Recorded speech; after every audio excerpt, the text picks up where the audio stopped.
The film starts off in the snowy mountains of Norway, where we see a young boy running. He was extremely frightened and clearly trying to escape from someone. This boy also had a noticeable birthmark on his face. As he ran, he stumbled and fell into a deep pit, and then someone begins to cover him with snow.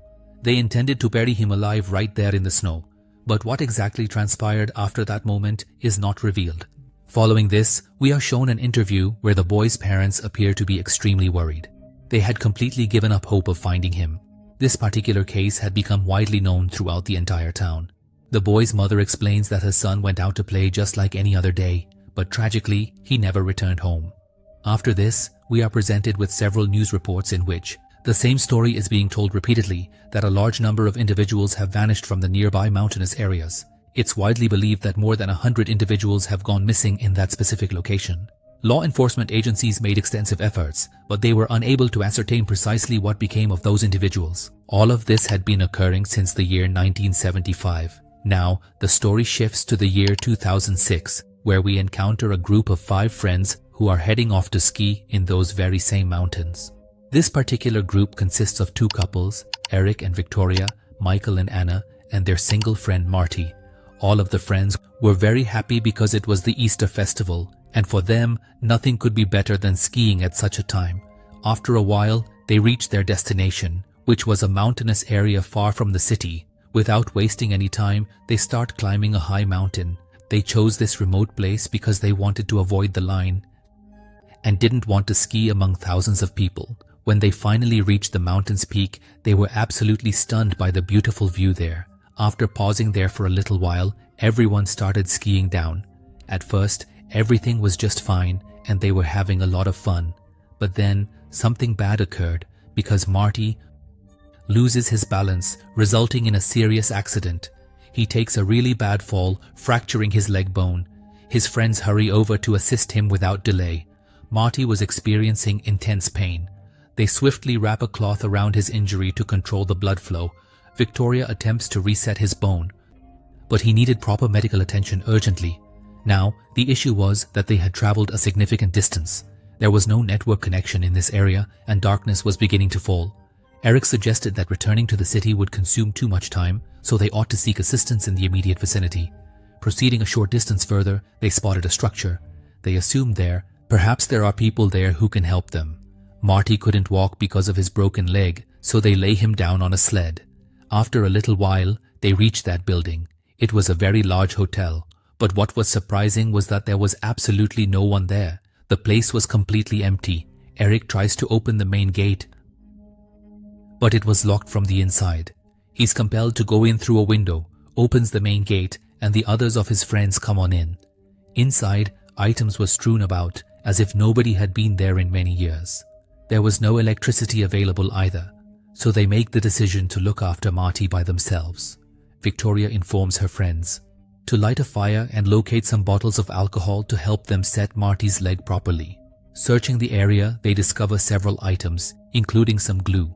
Victoria's bag also contained some painkillers, which they immediately used to start treating Marty's injured leg. For the time being, his wound was somewhat better. In the morning, they'll have to get Marty to a hospital. They're not too stressed because they trust that help will arrive by morning. They decide to stay for the night right here at this very hotel. Eric and Anna wanted to look around the hotel very thoroughly, while Victoria stays back with Marty. The 3 of them walk through a long corridor with many rooms on both sides. They spot an emergency exit that was missing from its proper place, but they don't really pay very much attention to it. After a little while, they go down to the basement area, where upon looking around, they discover a generator. Eric attempts to turn it on. Outside, as Marty and Victoria are having a conversation, they suddenly hear the main gate opening up. Victoria goes to check right away, but there's no one there at all. In the meantime, Eric has managed to get the generator running, and the whole building lights up. Some music also starts playing. They're quite happy to see all of this. Now Eric comes over to Victoria, and Anna and Michael head to a different room. Inside, everything appeared to be burnt, as if it had been set ablaze. There were also signs that the door lock was broken, suggesting someone was trapped inside. Regardless, they later gathered together to enjoy music and beverages. In the meantime, Victoria examines the hotel's register, which contained numerous guest entries. She also discovers a note written by a guest. "We are aware. You'll find your son." This was the very last note in that old diary, dated 1975, which was almost exactly 30 years prior to this. Now, they're thinking that perhaps someone just vanished from this very spot. Then, Victoria discovers a family photo showing a couple with their little boy, and this is the same child. As we saw at the story's start, after the party concluded, Michael and Anna went to a room on the upper floor. Eric and Victoria remained downstairs with Marty. When Michael attempted to get intimate with Anna, she stated she needed a moment. Upon hearing this, Michael became enraged and claimed Anna was merely toying with his emotions. Anna tries to make him understand she loves him, but just wants him to understand her better. But Michael takes this badly, so he leaves. When Anna is alone, she goes to take a shower. While she's in the restroom, someone passes behind her. She assumes it might be Michael, so she steps outside to check, but finds no one there. Feeling scared, she hurriedly gathers her belongings to rejoin her friends. However, as she's in the process of picking up her things, an unknown man strikes her on the head. Anna screams out for assistance, but due to the excessively loud music, nobody hears her cries. Anna, badly injured, attempts to flee outside. She spots Michael, who is sitting there sadly, drinking alcohol, but tragically, the killer forcibly drags Anna away from the scene. The following morning, Michael comes to understand his regrettable error.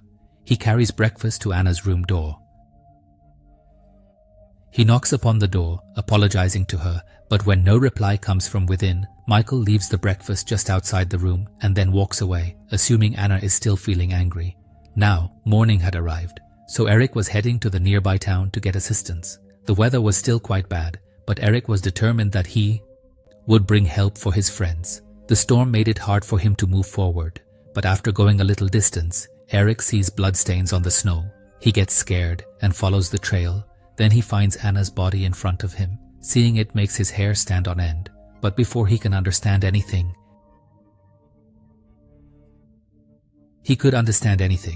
the very same killer who had murdered Anna came up from behind and also finished off Eric.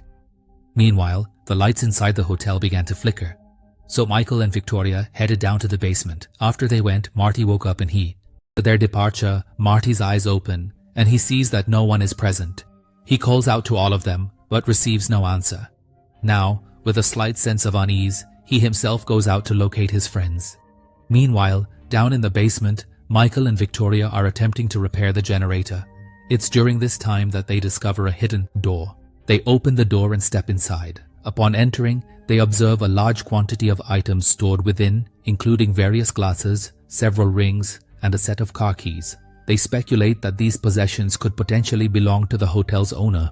Proceeding further into the area, they come across a room that appears to have been in use. They also stumbled upon some old newspaper fragments, primarily discussing a young boy with a prominent facial scar. An article in one of the papers referred to this very establishment as the Evil Hotel. It was at that point they fully grasped that the hotel where they were staying had been closed down some 30 years prior, because something terrible had occurred right here. Then they start to wonder, if this hotel has been shut down for so many years, where could these new things like caps and sunglasses possibly have come from? They also discover jewelry and car keys, and that's when they fully realize that something is definitely not right. So they immediately exit that room. First, they go to get Ina, but the moment they open the door, they're utterly shocked to find a great deal of blood spread out on the floor, and Ina is nowhere to be seen. At the same time, Marty goes into the kitchen, picks up a jar of beans, and attempts to open it, but he simply cannot. When Michael arrives upstairs, he hears Marty screaming, so he quickly rushes over to see what's wrong. When Michael arrives, there's blood seeping from under the door. He cautiously steps closer. Marty is sprawled out on the ground. It appears he tumbled while attempting to open that jar, and that wasn't blood, just bean liquid. Michael assists him in getting up. At that point, Victoria also comes running downstairs at that moment. She was extremely frightened and tells them that something has indeed happened to Anna. They quickly proceed to that room where Michael discovers Anna's blood-stained necklace. They were all quite terrified then. As the three of them begin to depart from there, they abruptly hear the sound of a door closing. Startled by the noise, they hurry into a room and lock the door from within. Victoria then suggests they ought to wait for Eric to arrive, as he will bring them assistance. However, Michael believes they cannot remain concealed here for an extended period. Furthermore, he must locate Anna, because he is uncertain if she's passed away or still among the living. So, he ventures out to find Anna. Upon reaching the lower level, he seizes a knife and begins meticulously inspecting every room. He calls out Anna's name at the top of his lungs, but without warning, the killer lunges at him, yet Michael miraculously evades the attack. He swiftly flees through the primary exit. When the killer got outside, he saw no one there. Actually, Michael was hiding up on the roof just waiting for him to leave, because he knew that the killer couldn't go far in this storm. As soon as the killer moved a bit ahead, Michael went back to his friends and told them that he saw a very large man. He was carrying an axe. They were all extremely frightened at that point. After a while, Michael suggests to Victoria they should make a break for it when they get a chance. As Marty is unable to walk, he insists they have to leave him behind and go get help. However, Victoria refused to leave him there to die. So Michael, feeling angry, leaves on his own. He hurries over to a shed nearby, hoping to discover something helpful there, but unfortunately, his fortune was quite poor as he became ensnared in a bear trap. His friends could hear his cries as well. His friends heard them as well. Michel somehow manages to free himself and gets inside the shed, but the killer was right behind him. Michel tries to hide, but the killer finds him and brutally murders him right in front of his friends. Seeing this horrifying scene, Marty and Victoria decide that they must make their escape from this place. Victoria assists Marty out of the room and they conceal themselves within a storage area. Victoria has to locate something with which she can face the killer. She leaves Marty behind and ventures out to search. Her initial destination is the very same shed where Michael had been there earlier. After looking around for a bit, she discovers a sledgehammer, but it was far too heavy for her to even lift. Then her eyes fall upon a shotgun. However, it only contained a single bullet. Witnessing this grants her some bravery, and she makes the decision to return to the hotel. She informs Marty that they only have one chance to kill the killer, but she was ready to take that risk. They head towards the basement, where Victoria thinks the killer might be hiding. First, she turns off the generator and then goes into the secret room. There, she sees the bodies of Anna and Michael, which breaks her heart. As she takes a few steps forward and suddenly someone grabs her leg, causing her to be completely startled. But then she realizes it's none other than Eric. Seeing him brings Victoria great happiness, but Eric was also severely injured. So, Victoria now decides to deal with the immediate danger first. A little while later, they hear the footsteps of the killer approaching them. As soon as he came into view, Victoria was ready to shoot him. But then the killer turns off his torch, plunging the area into darkness, and Victoria is unable to see anything at all. Marty tells Victoria that they should run away right away, but Victoria doesn't do that because Eric was still alive, it turned out. A little while later, the killer returns and Victoria fires the gun.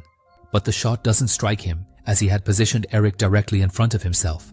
Then, he brutally kills Eric right there in front of them, and now they were both completely trapped. Marty bravely gathers his courage, takes the firearm from Victoria, and tells her to run away. Victoria reluctantly leaves him behind and makes a hasty escape. She dashes outside and quickly puts on her skiing equipment. She attempts to flee through the blizzard, but the killer intercepts her and renders her unconscious. When Victoria awakens, she sees herself tied to a sled with the dead bodies of her friends right there with her. The killer was dragging everyone to a deep pit, but he didn't know that Victoria was still alive. As he was throwing all the bodies into that pit, one by one, Victoria reached into her friend's pocket and discreetly takes out a razor blade. As the killer approaches her, Victoria thrusts the blade deep into his chest, then quickly dashes off to seize his hammer. However, the killer instantly seizes her. Victoria found herself on the verge of plunging into the pit, but with quick thinking, she snatched the killer's glasses, temporarily blinding him. His eye had a peculiar mark on it. Seizing this opportunity, Victoria grabs the hammer and hits him in the chest, causing him to tumble into the deep pit below. Just then, she experiences a sudden flashback, in which we observe that this was indeed that very same child we encountered at the commencement of the tale, and the individuals pursuing him were none other than his very own parents, who were actually trying to kill him. Perhaps that's the reason he became a killer, but the true reason was not revealed to us. Now, the killer lay there among the other dead bodies, those he had killed. Victoria survives, and there are further parts to this movie which will make the story much clearer. That is all for now.